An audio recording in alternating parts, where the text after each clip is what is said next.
Have you ever knowingly met with any members, leaders, or affiliates of Hezbollah? No, and it is an absurd accusation. All right, let's break this down. The hypocrisy surrounding the Tulsi Gabbard hearing is on full display, and Megyn Kelly and Charlie Kirk are exposing it for what it is. From baseless accusations to secret votes, this entire process is a prime example of how Washington operates in the shadows. Let's go through this transcript and call out the nonsense where it happens. I sat in for an hour plus of the Tulsi hearing, and it was rather disheartening. I did not feel encouraged about her chances by the time I was done. But then later, I felt encouraged when I heard what Susan Collins, who is this, kind of Democrat masquerading as a Republican from Maine, said about her impressions. I mean, Trump lost her on Hegseth. I don't think he's going to get her on RFKJ. I don't know. But here's what I saw when she cross-examined Tulsi yesterday. Let's start there. Look at this exchange in SOT 9. Have you ever knowingly met with any members, leaders, or affiliates of Hezbollah? No, and it is an absurd accusation. Okay, so there's Tulsi pushing back on her.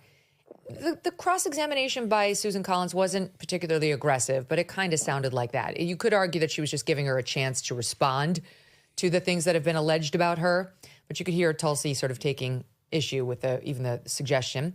Well, after the fact, Collins said, I was happy with her responses to my questions. That, too, is a little ambiguous. What does that mean? Like you were happy she fully answered them? Or you liked what you heard? But I think it's somewhat positive. Net, I don't think she would have used the word happy if she were going to vote against her. Now, that doesn't answer the question of whether Tulsi gets through, because there were a lot of Republican senators there who seemed not like fans of Tulsi's. See, this is exactly why Charlie Kirk and Megyn Kelly have been calling out the GOP. There are way too many Republicans who are more loyal to the intelligence agencies and the establishment than they are to their voters. Like, if you're against Tulsi, just admit it. You don't want real reform. But instead, they act all concerned and try to sink her nomination behind closed doors. It's pathetic. Cornyn of Texas, Langford of Oklahoma, they did not seem like fans, Charlie. And she certainly had a few Democrats who seemed very against her. So what do you think is going to happen with Tulsi? So a couple thoughts on this. I will defend Susan Collins. She represents a very, very difficult state. She's almost always there when we need her, and that's an important thing. And so I think she's getting the call of like, hey, we might need you for this one. Understand, we did not need her for Hegseth. And so, I mean, of course, we got to a tie. We had J.D. Vance break the tie. Pete Hegseth is now the Secretary of Defense. And she represents a goofy state. For some of these other senators that represent deep red states, there is no excuse and there is no place to hide. But let's understand what she's actually trying to become or what she's applying for. The Director of National Intelligence. This is a relatively new role.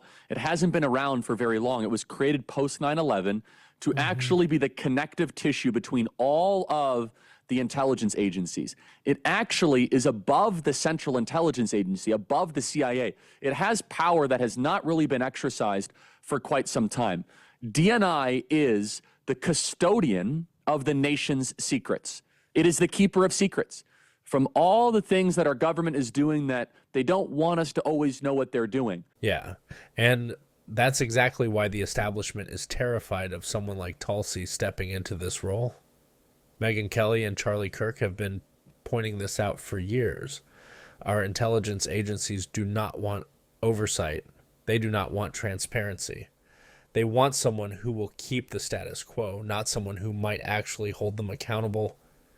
That's why this confirmation is the hardest one of all. And the most pressing, of course, that matters to those of us that are Trump supporters is there another soft coup being run through Five Eyes to try to thwart a sitting president of the United States, like what happened during the first administration during Russiagate with Christopher Steele and the dirty dossier to spy on President Trump to try to go after him? and using the FBI and using secret skiffs and using outside firms like Fusion GPS, is something like that happening again? And the director of national intelligence will be able to tell you yes or no and stop it if it's actually happening in real time. Tulsi Gabbard is an extraordinary person.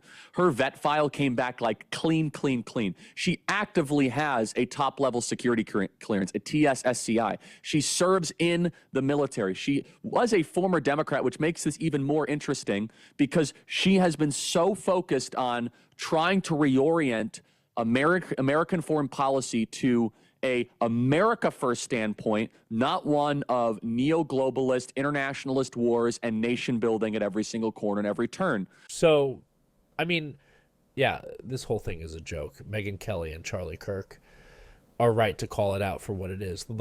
The intelligence community and the establishment politicians are doing everything they can to keep Tulsi out because they know she won't play their games. If this vote actually happens in the light of day, she has a real shot. But if it stays in the shadows, well, we know exactly what they're trying to do.